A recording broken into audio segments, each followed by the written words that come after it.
Salve, salve! Estamos de volta aqui, né, nesse novo espaço, agora batizado de Valhalla TV. Tenho falado que talvez, quem sabe, né, ainda na dúvida, possa se transformar, né, numa extensão, no desdobramento do que era a Valhalla, a revista Valhalla, né? O fato é que eu decidi nesse mês de julho, onde a Valhalla está comemorando 30 anos desde que foi fundada, que saiu o primeiro fanzine lá em 1996.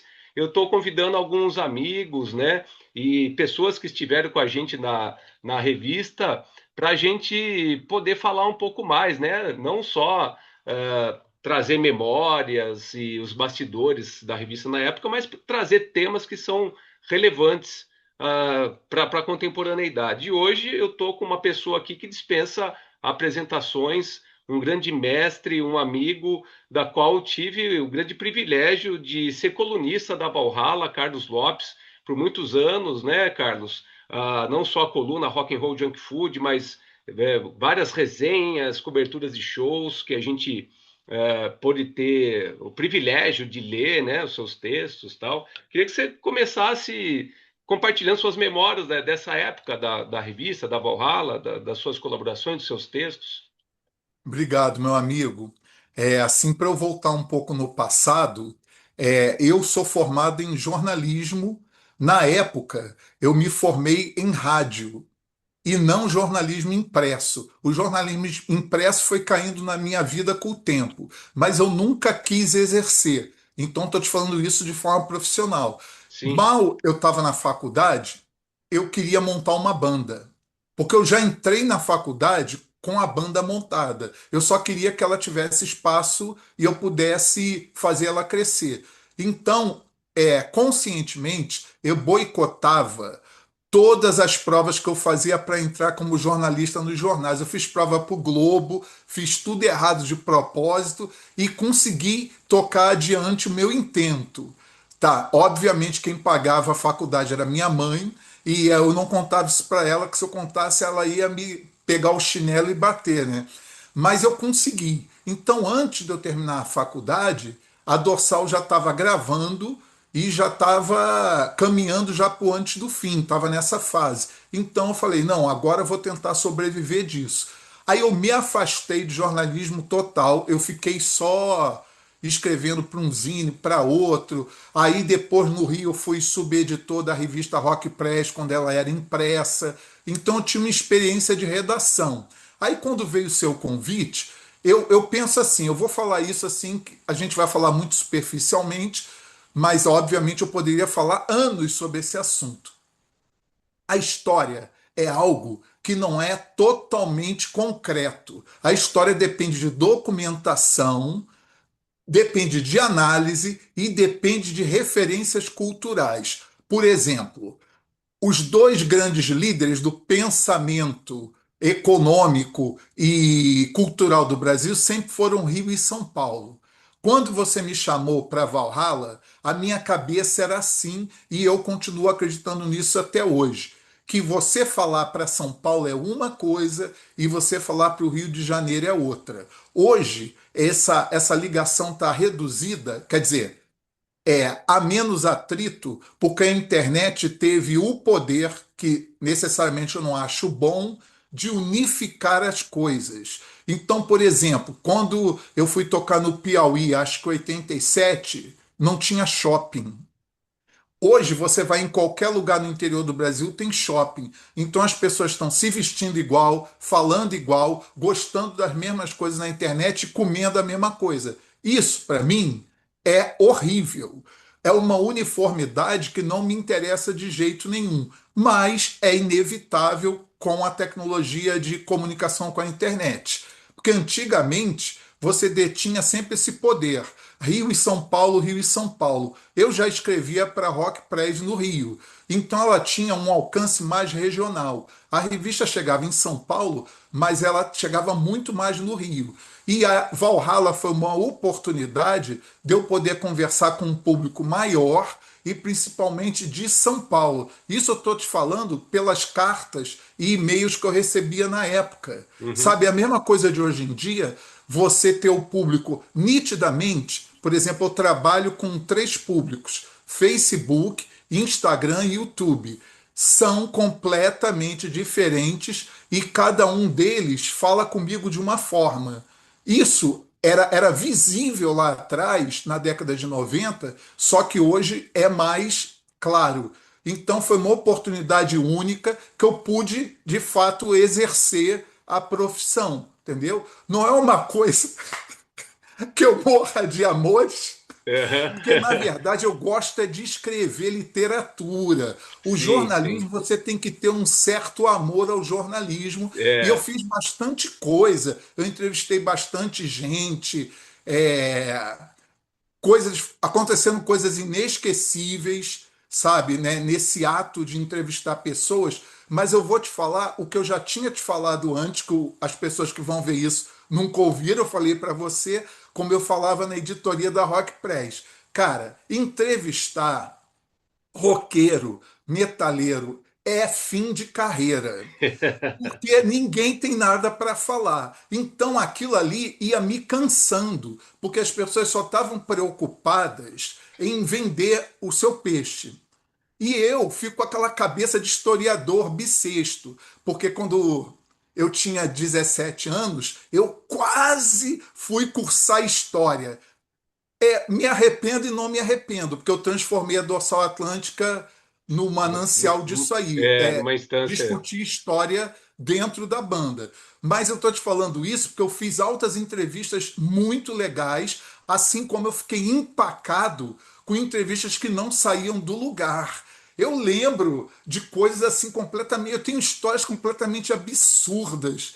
Tipo, uma vez eu fui entrevistar o Biohazard e era aquele baixista, o vocalista, né? Aham. Aí ele só ficava assim, parecia que estava drogado. Ele só ficava assim, Carlos Lopes.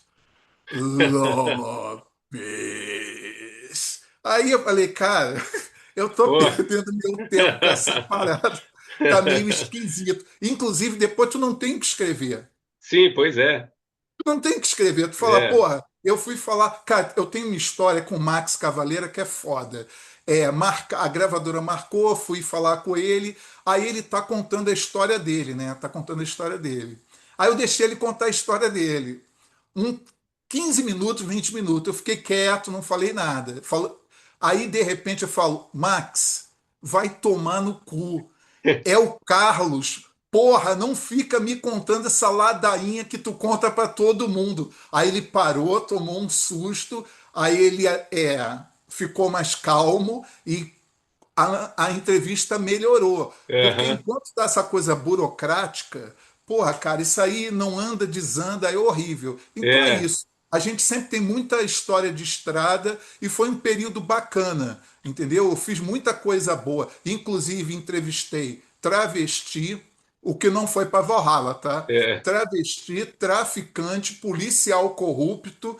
Então, isso foi rico, foi muito rico. Que bacana, da hora. Você citou essa entrevista com o Biohazard, eu lembrei uma também. Eu concordo totalmente com você, até por isso que eu me distanciei um pouco, por realmente não consegui ficar só fazendo isso, não dá, né? Eu me lembro de uma entrevista que eu fiz com o Phil Anselmo, na época do Pantera ainda, por telefone, né?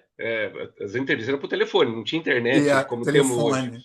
E aí, eu no telefone com ele, eu fiz a primeira pergunta. Enquanto eu estava fazendo a primeira pergunta, eu escutava o barulho do bong, aquele barulho, né? E aí ele foi responder, respondeu tudo enrolado.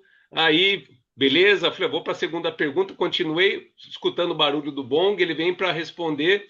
Oh, man, I'm stoned, man. I need to go. Okay, man. Falei, porra, a entrevista acabou ali porque o cara tava, né, numa Pois é. outra. Mas você se fez para entrevista para uma gravadora, ela vai te cobrar e vai Sim, querer pois saber por é, que que não rolou. A culpa exato. sempre é tua. Eram as gravadoras que agendavam as Isso. entrevistas, né? Carlos, você tinha a sua coluna, né? Como falei, além de resenhas, coberturas de shows, acho que entrevistas você fez também para Valhalla, mas a sua coluna foi bastante impactante. Desde que você começou a escrever, a ter essa coluna, ela foi até o fim da revista, né? E ali você abordava temas diversos, você ficava livre para abordar qualquer tema, né? Se a gente pensasse que a revista tivesse continuado e a sua coluna tivesse continuado, quais temas que você escreveria hoje? O que você acha que seria de relevante para falar hoje, considerando que praticamente eram mundos totalmente diferentes. Parece que a gente estava, há 25 anos atrás, a gente estava num mundo completamente diferente do que é hoje, né? Quais temas que você traria hoje para uma coluna, se você Eu tivesse? realmente acredito, tudo na minha vida é, são as mesmas metas, os mesmos objetivos. Se lá no começo, quando eu me envolvi com isso, a minha questão era política, social, filosófica, ela continua sendo a mesma até hoje. E eu posso fazer esse papel, que é o papel que eu me presto melhor. Se tem alguém para ser o chato e ficar tocando nessas histórias, prefiro ser eu do que deixar para outra pessoa que pelo menos eu me conheço. Então eu acho que eu escreveria mais sobre questões humanas e menos sobre esse relacionamento imprensa-artista-gravadora, que isso Aham. para mim não faz o mínimo sentido. Outro paralelo. A gente está no momento da Copa do Mundo. Você ouve um jogador falar, o jogador não é um intelectual. Então ele vai falar dentro das limitações dele. É, e tudo bem para todo mundo, porque ninguém cobra dele que ele seja um Sócrates, né? Ninguém cobra isso de um jogador de futebol comum. Porém, para mim é cansativo pensar que se eu fosse um jornalista de esportes, eu teria que lidar com isso 30 anos para me aposentar.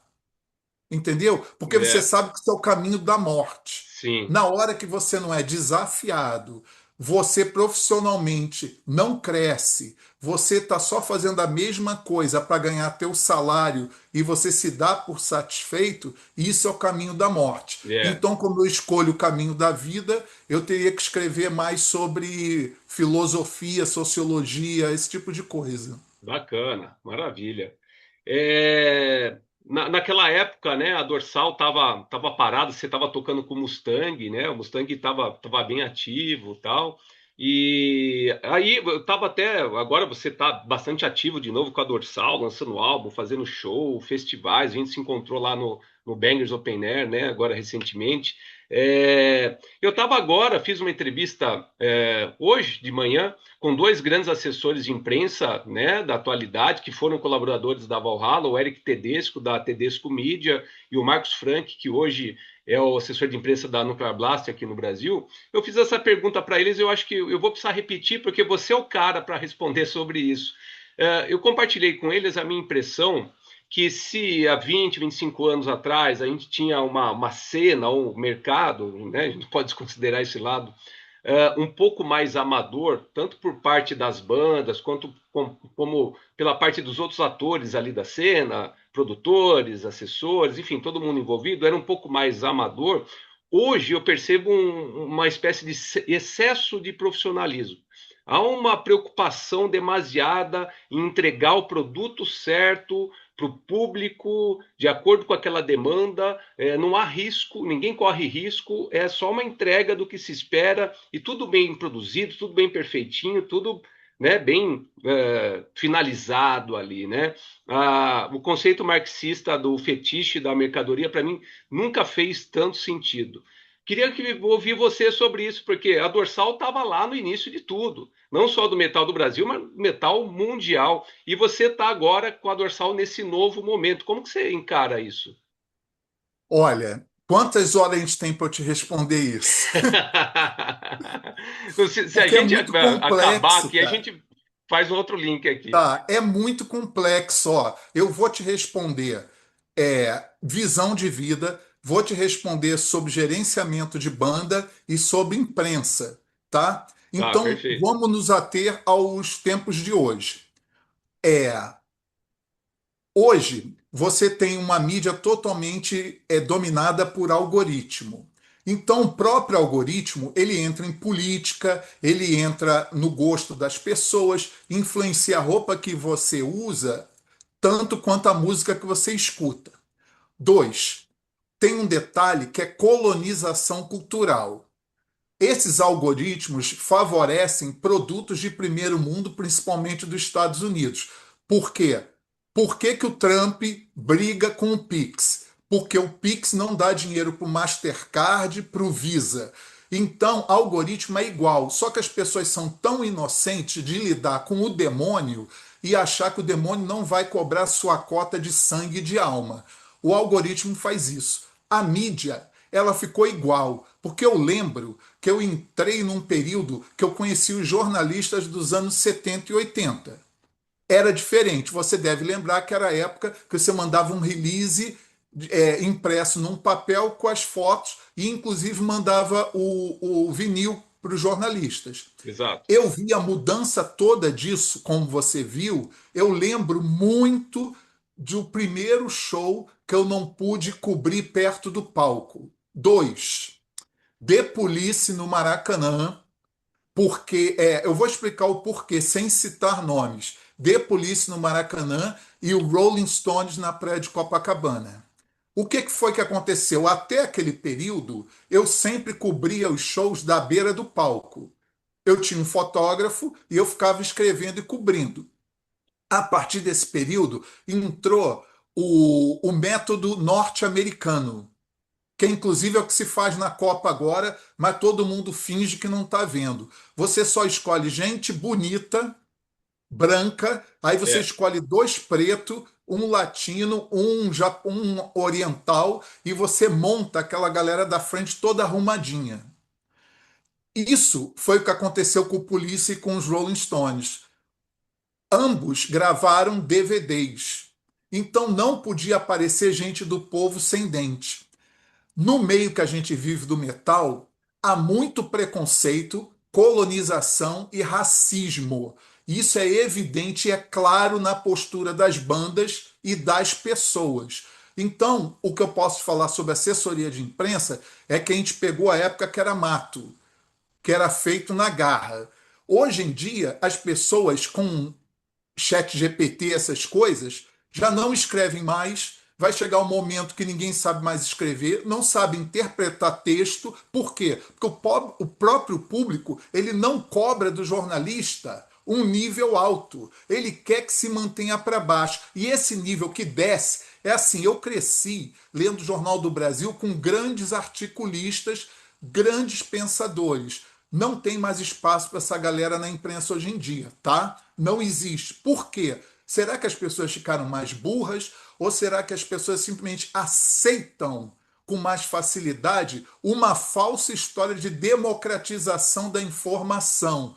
Porque isso é mentira. O nível foi descendo exatamente para ser mais fácil de ser entendido. A gente já discutia isso, Adorno, né, como tudo. sim. A gente já É, discutia na faculdade, isso nos anos 80, eu ainda estava na ditadura, dentro da sala de aula, a gente já discutia isso. E eu lembro de um professor de jornalismo que ele me falou uma coisa que ficou na minha cabeça até hoje. E o que eu uso até hoje para desenhar história em quadrinhos, escrever livro e escrever letra.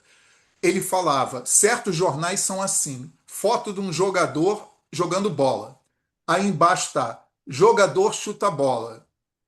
Não existia em determinados jornais uma subleitura da imagem. Então o cara poderia ter escrito: infelizmente, essa jogada não deu certo, para dar duas leituras da mesma imagem, mas o cara só dá uma. Isso foi a pré-internet, porque não há subleitura na internet. A verdade verdadeira é que as pessoas estão se satisfazendo com pouco, e isso influenciou, inclusive, as bandas. Uma banda mais recente hoje em dia, ela adora repetir clichê. Isso eu não estou discutindo, não estou brigando, não estou fazendo, estou falando que é óbvio. Eu vim de uma época que o meu orgulho era ser totalmente diferente do resto. aham. Entendeu? Por exemplo, meu filho, ele teve cabelo comprido até a cintura durante 5 anos. Aí ele cismou no começo desse ano e falou: pai, quero cortar. Aí eu falei: filho, eu não vou te obrigar a não cortar, porque eu vou estar fazendo o papel da minha mãe comigo, que não deixava o meu cabelo crescer. Então só vou te dar um conselho, filho. Um conselho. Você quer cortar o cabelo porque você quer ser igual a todo mundo. Essa é a verdade. Você só tem 13 anos, você não vai entender isso e não vai aceitar. Mas você está louco para ser igual a todo mundo. E eu vou te falar, filho, você é muito mais capaz do que todos seus amigos juntos. Mas você quer ser admirado pela massa. Você quer que todos os teus amigos achem você um cara foda. Você está cedendo. Mas ele não vai entender isso agora, vai entender no futuro. E isso, Elton, aconteceu. A gente está falando de imprensa, Aham. que minimizou. Eu sei, eu conheço um monte de jornalista que não escreve mais. Ninguém escreve mais, ninguém pensa. Então chega num ponto que você está pegando a mente das pessoas e tirando substrato, substância, e as pessoas sempre vão estar satisfeitas com pouco. E, obviamente, isso atingiu o meio musical. Eu cresci, minha mãe escutava bolero. Isso eu já te falei várias vezes. Aham. Escutava Roberto Carlos, escutava Altemar Dutra, e aí eu vi a passagem, eu comecei a ouvir nos festivais de música da Record, final dos anos 60, eu comecei a ouvir uma grande música brasileira e o tropicalismo nascendo. Eu vi tudo isso.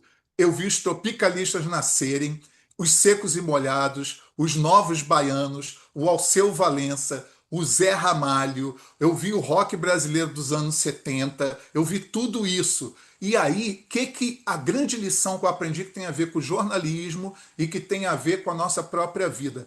Tudo passa. Uma geração ela começa a ficar cansada daquilo para abrir espaço para outra. Isso você vê do rock brasileiro dos anos 70 para o rock dos anos 80 brasileiro. Uma coisa não tem nada a ver com a outra. Hoje, já uma geração de gente mais nova, entre 20 e 30, que admira muito mais o que foi feito nos anos 70 do que nos anos 80. É uma galera, não é toda a galera, mas é uma galera. O que acontece? Estamos cometendo o mesmo erro. É a cobra mordendo o rabo. Eu não estou vendo ninguém seguir adiante com propostas diferentes. Eu só Uhum. estou vendo uma repetição infinita das mesmas coisas. Então, ó, não dá. Eu recebo demo pra caramba. Eu conheço um monte de gente de banda nova, eu dou maior apoio, mas não podem me pedir o que eu não posso fazer. Eu não posso dizer eu adorei, Sim. porque eu vi o nascimento de todo mundo. Eu tenho umas costas largas e uma experiência muito grande, então, no mínimo, eu quero que você me surpreenda. Se você não me surpreender, eu não tenho por que gostar. E eu também não vou fazer o papel da pessoa que fica velha de só dizer que isso também é outra merda. Ah, o que era bom acabou. Só tinha coisa boa no passado. Não, meu amigo, tinha um monte de merda, mas você está se auto-iludindo para querer acreditar nessa fantasia. Tem um monte de coisa ótima hoje, mas infelizmente não são criativas o suficiente para me agradar como indivíduo e jornalista. Deu para explicar? Sim, sim, muito bacana. Pô, e você falando aqui, eu já fui, né, imaginando um monte de coisa. Queria até colocar um ponto, porque antes daqui, nos bastidores dessa entrevista, a gente estava falando um pouco aqui, né, antes de começar a gravar, sobre filosofia, psicanálise, e até me ocorreu uma coisa aqui interessante. Pela psicanálise, o desejo é sempre vem da falta, né, algo que está faltando. Aí veio depois o Gilles Deleuze e o Félix Guattari com a ideia lá da esquizoanálise, falando que não, desejo não é falta, desejo é produção, né? E aí quando nós estamos aí, como você falou, talvez vivendo uma era de subjetividade pasteurizada, né, sem a nossa, né, sem essência subjetiva, vamos dizer assim, aceitando tudo, né, esse padrão para agradar tudo e a todos. E aí se a gente colocar isso na esfera do desejo, será que a gente está vivendo uma era de falta de desejo, de falta de tesão para criar, para ser autoral? Será que a gente chegou num O que eu limite? acredito é a história da quinta série. Isso é o que eu vejo. Se você tem idade de quinta série, você absorve o mundo com cabeça de quinta série. Só que antigamente você amadurecia, se tornava compreendia mais a sociedade, as coisas do mundo. E aí, como a gente já falou, você se tornava também hipócrita, de carteirinha. Porque para você sobreviver num mundo mal, é porque você compreende que o ser humano é perverso e não bom. Uhum, Ser humano bom não existe. Ele é perverso porque ele sempre vai lutar para sobreviver, igual um animal que caça outro animal para comer. Só que enquanto é um animal, ele tem um instinto básico que motiva ele a fazer isso. E nós, como pensamos, você tem subjetividades de poder, de glória, de honra, de sexo, de dinheiro, de tudo. Então, a gente está lidando primeiro com uma sociedade hipócrita. A partir desse princípio, se você consegue engolir isso, entendeu? Você vive melhor do que eu não consigo engolir. Então, eu realmente acho que a internet. Vou te dar um exemplo. No começo dos anos 70, final dos anos 60, tinha vários pensadores que refletiam sobre o futuro que seria a internet. Tem vários documentários que dá para achar, inclusive, no YouTube sobre isso. Esses pensadores, muitos deles eram hippies porque se conectava o hipismo e uma transgressão social com o fato da internet poder distribuir conhecimento. Eles acreditavam piamente em 72, 74 que a internet daria tudo o que uma pessoa desprivilegiada poderia receber uhum. sem ter dinheiro. Eles acreditavam nisso, era o socialismo. A internet nasceu para ser uma ferramenta do socialismo cultural. E o que acontece? Veja, o PCC, que o Trump está perseguindo hoje, não é um grupo terrorista, mas a verdade é que ele nasceu no presídio de Ilha Grande, no Rio de Janeiro, durante a ditadura militar. Por quê? Porque os militares prendiam professores, tá? Com gente de favela. Durante esse período que eles estiveram juntos, obviamente os professores doutrinaram essa galera que estava presa, que era de favela, e explicou, sabe, sobre poder social, sobre demanda, sobre não, vocês não são escravos, vocês têm um papel para assumir na sociedade. E tu sabe o que isso virou depois que os professores se afastaram? Simplesmente tráfico de droga. Tudo aquilo que foi. Ó, Comando Vermelho, tu sabe por que é Comando Vermelho? O vermelho é porque era para ser um braço armado da revolução. E nunca foi, porque a revolução só existe se ela chegar no povo. Se não chegar no povo, não dá para derrubar os militares. Só que quando chegou na mão dessas pessoas que não entenderam o processo, eles transformaram apenas em negócio. Traficar droga, traficar arma. E a verdade é, quem é que bota arma e droga para dentro do Brasil? É preto? É pobre? Não, é gente rica. Outra, quem é que toma conta de fronteira no Brasil? É quem? Sou eu? É você? Não, é o exército. São as forças militares. Isso é uma coisa que ninguém quer ver porque dói demais. Sabe, você vê a realidade que a sociedade ela é sustentada em bases hipócritas e sempre será assim. Então eu estou te falando isso num perfil maior, porque a questão da quinta série na internet é porque você não quer crescer.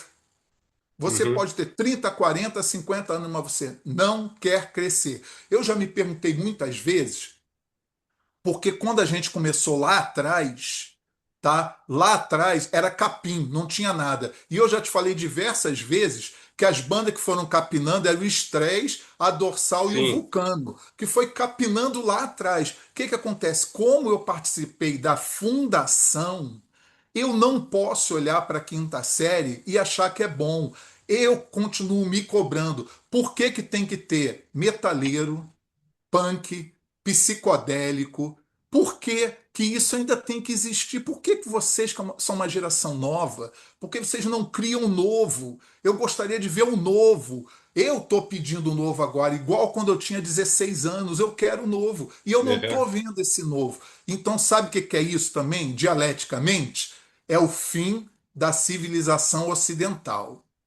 Não é aquele filme ridículo lá, tu lembra? Penelope Spears, aqueles duas partes, né? Coisa ridícula. Então, de fato, a sociedade ocidental está acabando.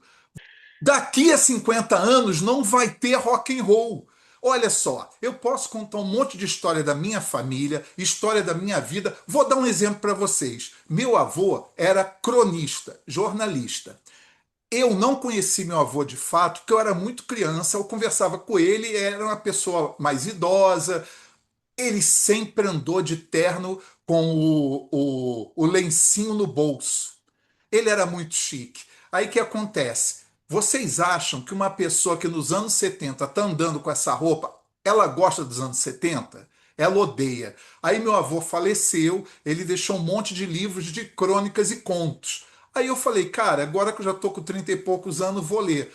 Eu começava a rir porque meu avô era totalmente apegado à época dele. Então tem uma crônica dele sobre o primeiro disco do Tim Maia.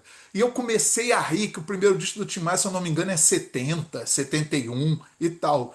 Meu avô dizendo, já não se faz mais cantores como antigamente. Esse menino não sabe cantar, só grita. Então, eu quando li aquilo, eu comecei a rir, porque eu falei, meu Deus, você realmente fica apegado à sua época. Então, o erro que a gente não pode cometer como jornalista, como músico, como pensador, como público, é ficar apegado ao passado, sabe? E também menosprezar o presente. Então, quem Aham. é que vai contrabalançar isso? É você. Agora, todas as pessoas têm o mesmo julgamento? Todas as pessoas têm os mesmos gostos? Acham as mesmas coisas? Claro que não. E quem faz o desserviço de uniformizar tudo isso? O algoritmo. Ele faz isso, então, de certa forma, quando eu falo que as pessoas estão mais burras, estão mesmo, que o algoritmo está tomando conta. Vai chegar um ponto que esses filmes de ficção científica, que a gente vê o futuro de máquina, isso vai acontecer. Por quê? Porque, ó, pensa bem, tem gente que já não consegue distinguir vídeo de IA de vídeo real. O porteiro daqui do meu prédio chegou para mim e falou: Ah, seu Carlos, eu com o cabelo branco agora já sou seu Carlos, né? Até É. 30 e poucos anos as pessoas me chamavam de moleque. De Aí moleque. depois que eu fiquei com mais de 30, ó, eu lembro banca de jornal, quando eu entrava com 12 anos, os jornalistas me botavam para correr que eu não ia comprar nada. Depois que eu entrei a partir de 30, todo mundo, sim, senhor, o que, que o senhor deseja? Aí você fala aquela frase, só vim dar uma Uma olhada. olhada. Ou seja, não vou comprar, mas ele fica na dele, né? Então, o que, que acontece? O meu porteiro chegou para mim e falou: Ah, porque o mundo está perdido mesmo. Eu falei: É mesmo? Por que, que o mundo está perdido? Olha aqui, ele me mostrou um vídeo de IA que um velhinho japonês dava beijo na boca de um androide. Aí o vídeo era aqueles vídeos de shorts que falava assim: isso já é uma realidade. Realmente já está começando a ser uma realidade, tá? Mas não é aquilo que estava no vídeo. E o meu porteiro, coitado, eu tive vergonha de chegar para ele e falar: cara, isso não é realidade, cara. Isso é IA. Você não está conseguindo mais distinguir realidade de fantasia. Então, essa quinta série que eu falo, algoritmo, é viver no mundo da fantasia. E isso é tanta mentira. Eu vou te dar um exemplo. A Rússia não está banida das Copas por causa da guerra com a Ucrânia? Aham. O Brasil, por dia, 280 mulheres e crianças são estupradas. Por dia. Estatística oficial. Imagina a não oficial. E por dia no Brasil são assassinados 90 negros. Isso é estatística de guerra. Então a gente está mantendo um país em pé sob uma base, uma estrutura completamente, entendeu? Mentirosa, racista. E eu, quando quero ver uma banda de metal, o que eu espero dela? Ou uma banda de rock? Eu espero que ela pare de copiar o que gringo acha. Eu tô cagando e andando se tem geração Z, se tem um novo pedal, emulador de guitarra. Eu tô cagando para tudo isso, cara. Entendeu? Um menino favelado, ele vai pegar um violão, se ele tiver talento, ele vai tocar, ele não precisa de dinheiro. O dinheiro só entra nessa história, tipo luva de pedreiro, mão de pedreiro. É. Quando entra nessa história, é sempre para te fuder, de uma forma ou de outra. E aí, para falar uma coisa que você tinha me perguntado antes, para fechar, para você ver como realmente eu faço isso, que eu me cobro e eu cobro todo mundo, mas cobro com amor, tá? todo mundo com amor.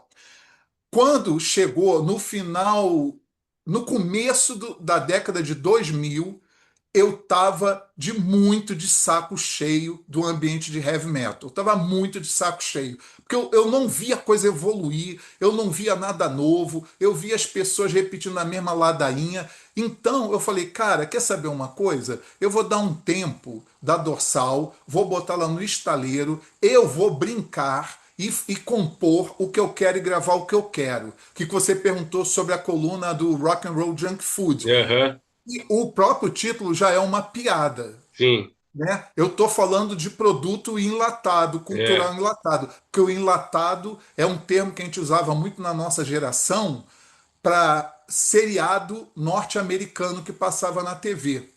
Então a gente chamava tudo de enlatado pejorativamente, tá sim. O Andy certo? Warhol, E- né? a O gente Warhol que chamava vem essas com coisas todas enlatar assim. a arte, né? Isso, isso. Então, tudo que existe hoje já estava previsto lá atrás. Só que, obviamente, aqueles pensadores que eu citei da internet do futuro, eles erraram homericamente porque eles depositaram o futuro na escolha pessoal. Uhum, Se você é uma pessoa sem capacidade de julgamento, se você vive na dissociação cognitiva, você é preconceituoso, você é negro e não se considera negro, você junta essa galera toda e você dá o poder de voto a eles ou escolha. Isso sempre é uma ferramenta perigosa, porque você vai argumentar: ah, mas é um regime democrático. Exatamente. Mas vem cá, e se as igrejas evangélicas fizerem o que fazem a cabeça da maioria das pessoas? E se implantarem no desejo delas uma coisa como: Jesus vai me ajudar a ficar rico? Quer ver uma coisa que eu fico puto? Eu fico puto de jogador de futebol fazer um gol e agradecer a Deus. Como se Deus não fosse por todos, como se todos não fossem irmãos. Então, isso é uma forma de pensar completamente alienada. E é sobre isso que eu estou falando. A gente quer mais. A gente uhum, sempre quer mais. sim. Quando eu estava no começo da década de 2000, o ambiente de metal já estava enchendo meu saco demais. Eu falei: vou tocar rock, vou tocar o que eu quiser e vou ser feliz. Aí eu falei, porque a vida já tinha me ensinado a esperar o momento da virada. Não adianta você dar murro em ponta de faca sendo duro, sem dinheiro. Porque quem tem dinheiro tem assessoria de imprensa de rico, pode mudar o gosto de jornalista, influenciar jornalista para fazer jabá. Eu trabalhei em rádio 2 vezes, eu vi jabá na minha cara, eu sei como é que funciona. Então, não pode vir com historinha. Ah, e outra, eu lidei com gravadora. Então, eu sei como é que funciona o negócio. Resultado, eu fui feliz, fiz o que eu quis e eu deixei a coisa virar. Aí Uhum. houve no começo de 2012 a primeira proposta para a Dorsal voltar a tocar, recebendo um cachê digno. E aí eu falei, cara, eu não vou aceitar porque você está me pedindo para eu voltar para uma banda que está inativa há 10 anos. Eu preciso ter músico de confiança, eu preciso ensaiar, tudo isso custa grana, tudo isso leva tempo. Resultado, eu falei, tá começando a coisa a voltar. Foi aí que eu pensei no crowdfunding, no financiamento coletivo. Eu falei, quem vai decidir democraticamente se quer que a banda volte ou não é o público que vai tirar o dinheiro do bolso previamente antes de ter um produto pronto. E o acordo sempre foi esse. Eu vou gravar, mas eu não sou aquele Carlos de 1986, gente. Eu não vou botar cinto de bala, eu não vou botar pulseira, não vou Uhum. vestir preto. Eu sou uma pessoa madura. Vocês podem gostar de bandas como Kiss, que os caras usam peruca e fica fingindo que tem 20 anos. Isso é um problema de vocês, mas vocês estão lidando comigo. Então vamos jogar com a verdade, que vai ser bom para mim e vai ser bom para todo mundo. E nós já estamos fazendo isso há 14 anos. Então você vê que cada um tem que encontrar seu caminho. E hoje o que que a dorsal é? A dorsal é uma soma de tudo que eu vivi.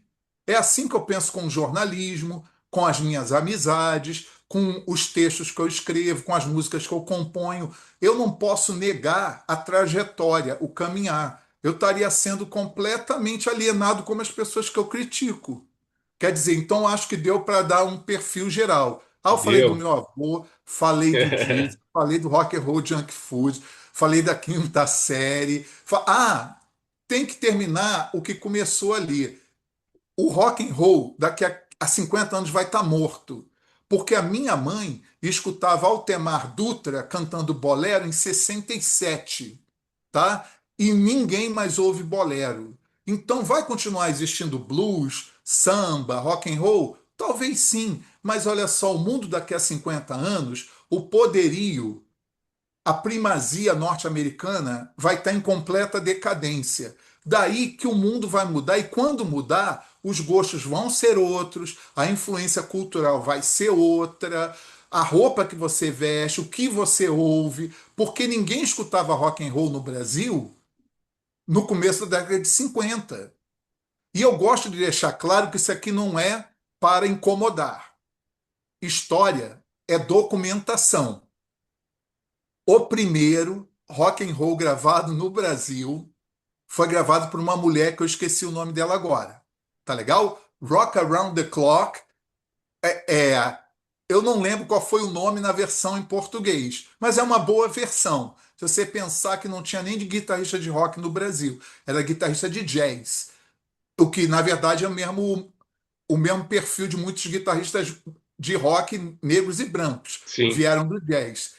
Se você ouvir essa versão de Rock Around the Clock, se eu não me engano, no Brasil foi 57. Se eu não me engano, foi isso.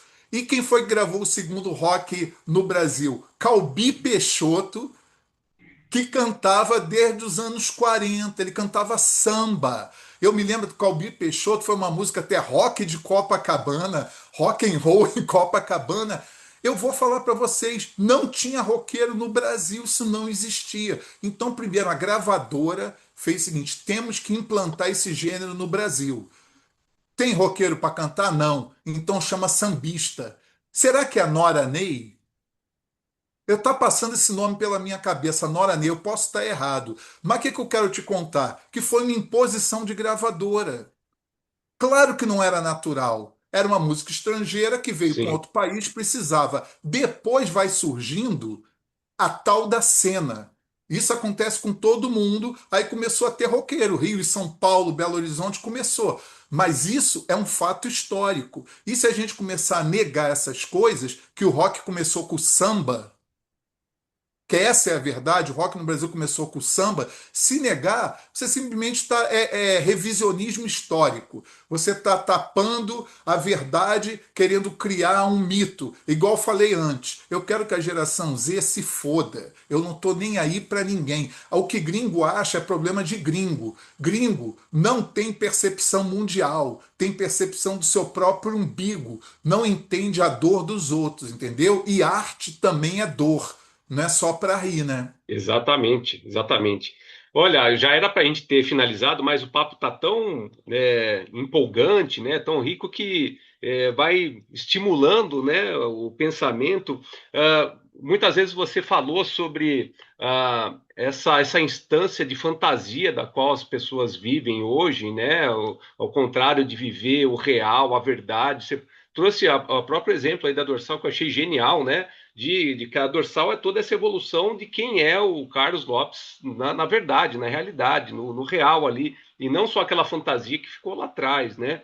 É, e aí você também fez essa associação lá com a criação ah, das facções, tal. Isso me fez lembrar um pouco do Michel Foucault, né? Principalmente daquele livro Vigiar e Punir, onde vem toda aquela crítica em relação às cadeias e tudo mais. E aí eu não sei se eu estou viajando demais, mas eu começo a fazer um paralelo, porque naquele momento o Michel Foucault traz muito o corpo, a corporalidade, né? Como uma âncora de vida, de presença. E aí a gente está justamente nesse momento é, tipo assim, nos virtuando cada vez mais, né? A gente está muito mais presente no mundo virtual, por exemplo. Estamos aqui agora falando através de computadores, quando a gente poderia estar presencialmente, né? tem a facilidade da tecnologia e tudo mais, mas parece que está havendo uma substituição dos corpos por essa instância digital, onde fica muito mais fácil de você pasteurizar a consciência, né? De você trazer né, essa coisa mais linear e você ter tudo pronto ali, ó, pensem assim, vistam-se assim, que assim vocês vão ser aceitos. Você acha que a gente justamente está nessa eminência de um controle de consciência, um controle social muito maior do que antes, e estamos nesse momento onde os corpos que justificam a vida, né, a gente só está vivo por causa do corpo, eles estão ficando, caindo em desuso, né, uma ideia de uma projeção de uma vida muito mais é, é, que não é o real, mas nessa substituição do real pelo imaginário, pelo fantasma, pela fantasia no mundo online. Eu acho natural você substituir o real pela fantasia, porque isso é uma espécie de dopamina, é uma espécie de cocaína para você não se frustrar ou você não encarar a realidade como ela é. Então isso é natural e inclusive socialmente aceito, porque você vê que álcool é uma coisa liberada. Todo mundo bebe, enche a cara, fica bêbado. Isso é socialmente aceito. E aí, até um nível, eu vou te falar, tudo é o ponto de vista que você quer. É, eu não vou entrar em muitos detalhes, mas vou falar basicamente isso. Vou pegar o mundo do metal, que é o que eu conheço, estou Sim, acostumado, conheço os bastidores e sei de várias histórias. É, o que que o metal de hoje não me empolga? Porque ele repete clichês que vão dar certo. Eu não vejo ninguém batendo de frente com o mercado, com as gravadoras, com o próprio público, que você sabe que se você bater de frente com o público, ele pode te abandonar. é, Então você tem que vender algo que é pré-esperado. Você já tem uma fantasia que você veste, não quer dizer que você esteja fantasiando, é o que você acredita. Você veste aquela fantasia e o público espera aquela fantasia e está todo mundo bem ali. Se você der um choque naquilo ali, você nunca sabe o resultado, mas o resultado sempre é positivo. A história do mundo mostra que você conservar algo até um certo ponto é aceitável para preservar uma estabilidade. Mas a partir do ponto que aquilo aí se torna uma prisão, você tem que dar um choque naquilo e passar para o próximo estágio. E a gente tem vários exemplos. Dentro do mundo da música, o mais natural, por exemplo, eu trabalhei em estúdio com produção há muito tempo. Eu nunca vi uma banda chegar para mim e falar: vamos criar uma coisa nova. Todas elas falam: eu quero soar igual esse, igual é, esse. Eu ouvi isso nos anos 80, anos 90, década de 2000. Então isso chegou num ponto para mim, como eu te falei antes de eu estar me cobrando, isso também me levou ao abandono disso. Eu falei, não, eu não tenho mais condições de fazer isso porque eu não tenho o cinismo necessário. é, Parafraseando, eu vou citar uma declaração do Neil Peart, do Rush, que ele falou que ele começou a carreira, o Rush, abrindo para o Kiss e para o Aerosmith. E com o Kiss eles se deram melhor, tiveram uma relação mais legal do que do Aerosmith. Muito bem. Tem uma coisa que ele fala que é o seguinte: olha, gente, eu defendo o Ace Frehley e o Peter Criss, não importa os erros deles, ou que eles deixaram de fazer. A situação é essa. O mundo musical é um mundo de tubarão. O Gene Simon e o Paul Stanley, eles sabem ser cínicos o suficiente para enfrentar isso e seguir adiante. E o Peter Criss e o Ace Frehley não são essa espécie de gente. Então eles foram derrotados durante o caminho. Que você sabe que emocionalmente foram os dois que mais tiveram problema com droga, com uhum, relação amorosa, relação financeira. Inclusive o livro do Peter Criss ele começa quando ele ia se suicidar. Se eu não me engano, teve um terremoto na cidade que ele estava, a luz caiu, não lembro direito não, mas ele estava com uma sacola com os restos que sobrou do casamento dele, ele sem dinheiro, e ele falou, cara, eu vou me matar agora, entendeu? Ou seja, agora ele ainda está vivo, triunfou, esse momento que ele ia cair. Então, o mundo é dos cínicos, cara. sim, Entendeu? perfeito. É exatamente esse cinismo que as pessoas valorizam. As É, pessoas sempre valorizam quem ganha dinheiro. Tá certo? Isso número sim, um. Você é bem-sucedido financeiramente, você pode ser prostituta, cafetão, traficante de droga, entendeu? Pode ser tudo. Você sempre vai ter seguidor, porque o sonho das pessoas não é a moral, não é a compreensão, não é o crescimento individual nem coletivo. O sonho das pessoas é estar poderoso e financeiramente bem. Então, se a maioria das pessoas é essa, a gente vai rever vários conceitos. A internet não é a maioria hoje em dia no mundo, a gente não está agora conseguindo conversar sem custo, que antigamente a gente teria que ter um telefone, como sim, na nossa época, para é. entrevistar alguém sem ver a cara. O Hoje a DDD, gente tem custo né, zero. DDD ainda, Rio-São Paulo. E isso, e outra, não, tem outra. Eu lembro que a gravadora que pagava internacional. A É, gravadora te ligava, aí você atendia o teu telefone, aí estava em contato com o gringo para você conversar. Então, sim. tudo isso era mais grana. Mas, como eu vi em gravadora desde os anos 80, tem uma história clássica. História clássica. Para eu não ficar contando história atual, que eu também sei muitas, mas Aham, uma história clássica é que Jabá, eu comentei sobre jabá, muitas pessoas podem não saber o que é. Jabá é quando a gravadora paga para tocar um artista. Isso, de certa forma, sempre houve. Mas, obviamente, com o tempo, com o dinheiro, piorou muito. Eu lembro de uma história clássica que era para tocar um artista, não vou citar o nome, que eu sei quem é, mas não vou citar.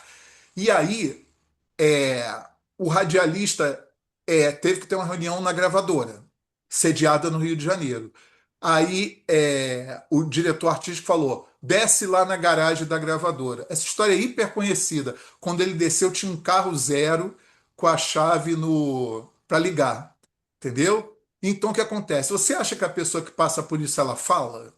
Ela fica quieta. Ela fala: uhum, não, vou tocar e que se dane. Mas é porque as pessoas estão no mundo da ilusão, estão achando exato. que você tem superexposição sem ser corrupto. É, Eu sempre aliás, repito a mesma coisa. eu vou até abrir um Eliton, parênteses aqui, porque fale. você falou as pessoas não falam. Eu vou revelar uma coisa importante. Na Valhalla, eu coloquei bandas na capa, a maior parte das vezes, assim, que eu não queria colocar. Eu não queria colocar.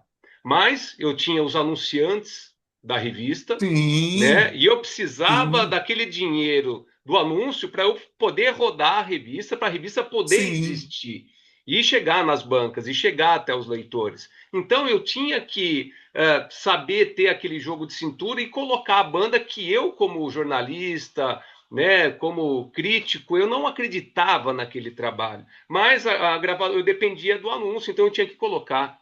Então isso é uma espécie também de Mas isso controle. sempre aconteceu, sempre vai acontecer, Exato, porque você precisa de dinheiro para poder manter teu trabalho vivo. Então, quanto você, se você puder não fazer essa troca de favores, ótimo. Mas o mundo é feito de troca. Isso acontece exato. para todo mundo. Você sabe quantos shows na vida, ó? Eu tive um ato de insubordinação recente. Eu recebo muito convite para fazer os shows. Há décadas eu faço isso. Para quem está ouvindo isso que tem banda, eu vou explicar. Eu tenho que receber direito autoral das músicas que eu compus. Tá legal? Então você Sim, tem que ter uma associação de arrecadação de direito autoral. perfeito.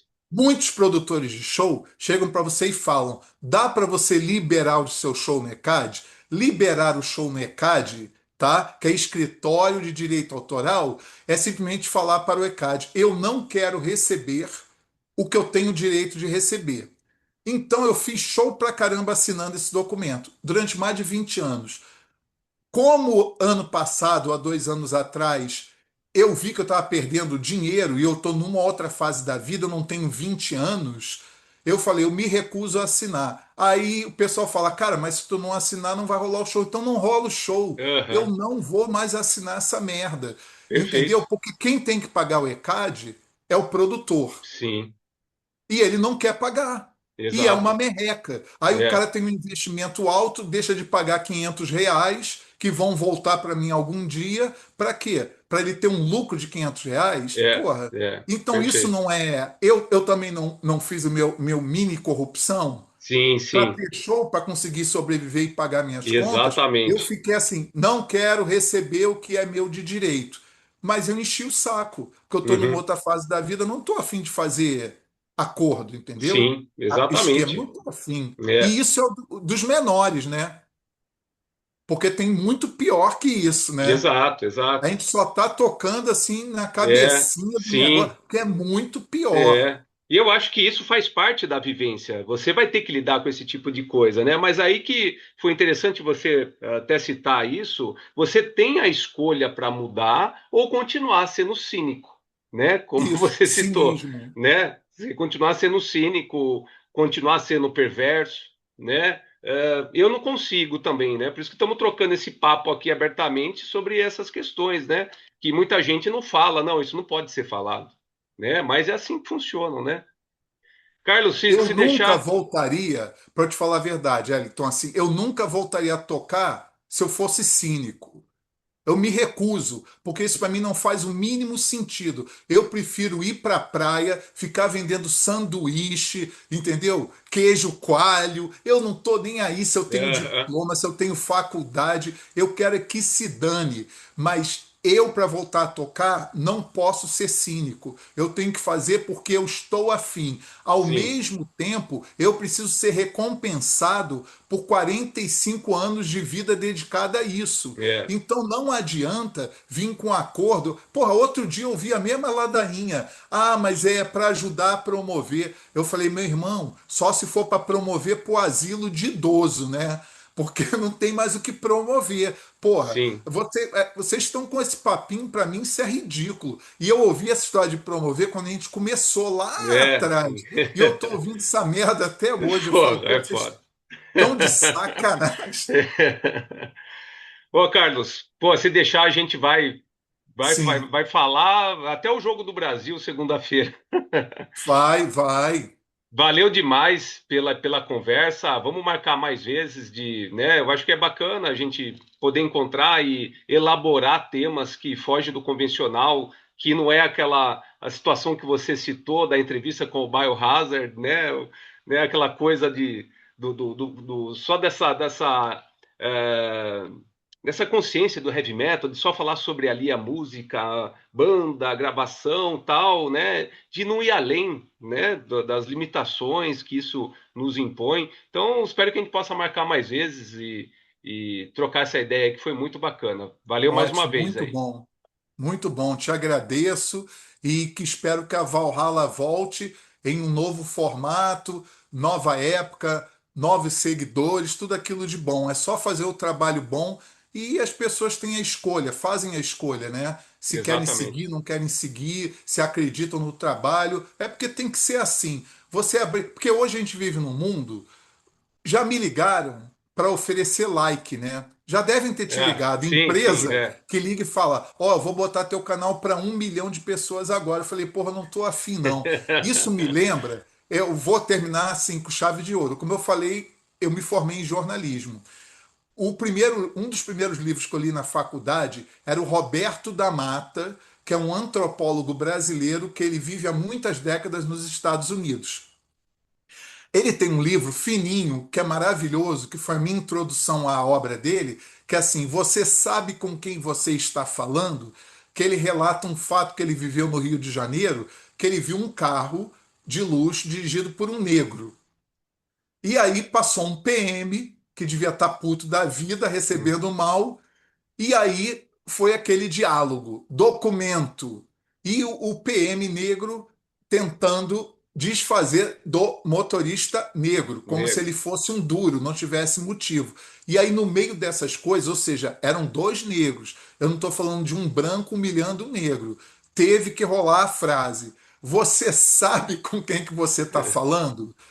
Entendeu? Que é a Aham, carteirada histórica do Brasil, sim, né? Isso é, desde o Império. No Império já era assim. Você vê que um dos meus focos de estudo sempre foi escravidão no Brasil. E o que eu entendo hoje do fascismo brasileiro é derivado da mentalidade escravocrata do Império.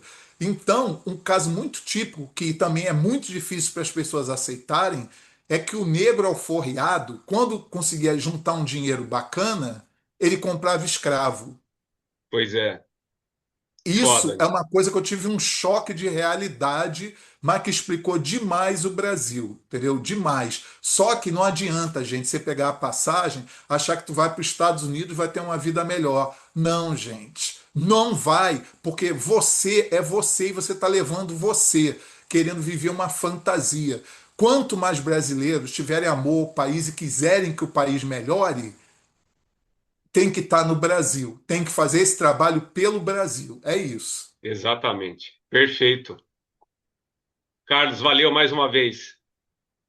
Namastê, namastê para seguir a Namastê. tradição. Namastê. Valeu, até mais. Tchau, Obrigado. tchau. Obrigado você.